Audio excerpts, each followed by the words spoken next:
খাতা কি ব্যাপার চারটে খুঁটি দাঁড় করানো কেন? জাপানি পদ্ধতি। এই বাস ভূমিকম্পে তো কিছু হবে না। এই দেখো দেখো। ভূমিকম্প তো কিছু হবে না।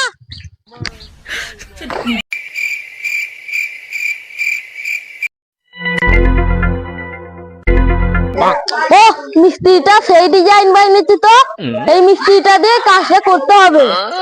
ও মিস্ত্রি দাদা একটু নিচে আসো তো, কথা আছে। ঠিক আছে দাঁড়াও যাচ্ছি। হ্যাঁ বলো। দাদা আমি প্রথম কিস্তির 60,000 টাকা পেয়েছি, তা 1,20,000 টাকার মধ্যে কেমন ঘর হবে? ঘর বানাবেন? হ্যাঁ বানিয়ে দেবো। 1,20,000 টাকার মধ্যে ভালো ঘর বানিয়ে দেবো। চলো জায়গাটা দেখায়। দেখো দাদা এই জায়গাটা দেখো, এখানে একটা পুরনো ঘর ছিল, তাই ভেঙে জায়গাটা পরিষ্কার করেছি। সবই তো বুঝতে পারলাম। ঠিক আছে কালকে থেকে কাজে লেগে পড়বো।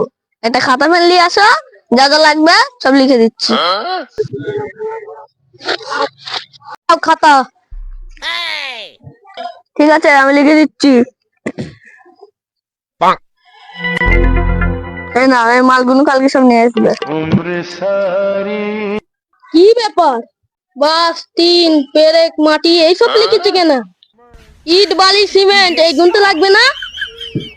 আরে এগুলো দিতে হবে। তোমার আমি টিন দিয়ে হেভি ঘর বানিয়ে দেবো, সেই লাগবে। দূর মশাই, আমি টিনের বাড়ি বানাবো কেন? আমি ইটের বাড়ি বানাবো। এই সরকারি ঘর বানানোর জন্য আমার দাদু মরে গেছে, আবার আমার বাপ মরতে চললো, আমার সময় এই ঘর এসেছে। আমি ইটের বাড়ি না ভেঙে ছাড়ি? দূর মশাই, 1,20,000 টাকায় পাকা ঘর হয়? এ টাকায় আমি বানাতে পারবো না। বানাতে পারবো না মানে দরকার পড়লে আর 2,000 টাকা ধরে দেবো। দূর মশাই, 2-3 হাজার ঘাস খাই। এনা তোর ফ্রেন্ড আমি চললাম।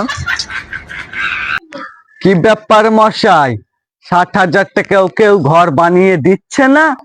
হ্যাঁ ভাই, তোমার কাছে ভালো মিস্ত্রি আছে? হ্যাঁ হ্যাঁ, আমার কাছে একটা সেই মিস্ত্রি আছে, তোমার লাগবে নাকি? হ্যাঁ হ্যাঁ, মিস্ত্রিটাকে আমি নিজেই মিস্ত্রি। আর তুমি ঘর বানাতে পারবে? আরে বলেন কি, আমি দেশ বিদেশের নাম করা মিস্ত্রি, কেরালা ঘরত মিস্ত্রি আমি। তুমি মুকেশ আম্বানিকে চেনো? হ্যাঁ হ্যাঁ চিনি তো, মুকেশ আম্বানির বাড়িটা তোমার হাতে করা? আরে না না, মুকেশ আম্বানির বাড়ির সামনে চাই ছোট রেস্টুরেন্ট আছে, ওটা আমার হাতে করা।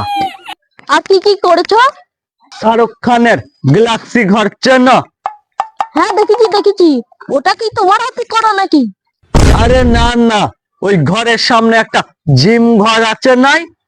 তাহলে ওইটা কি তোমার হাতে করা নাকি? আরে না না, ওই জিমের ভেতর পায়খানা বাথরুম আছে, ওটা আমার হাতে করা। আচ্ছা ঠিক আছে, তুমি ঘর তৈরি করতে পারবে তো? আরে পারবো না মানে, সেই ঘর তৈরি করে দেবো, আগে 50,000 টাকা ঝাড়ো। ঠিক আছে দেখছি, তুমি তাহলে কাজ চালু করো। সন্ধে হয়ে গেল, ঘরটা কেন্দ্র তৈরি করতে দেখে আসি।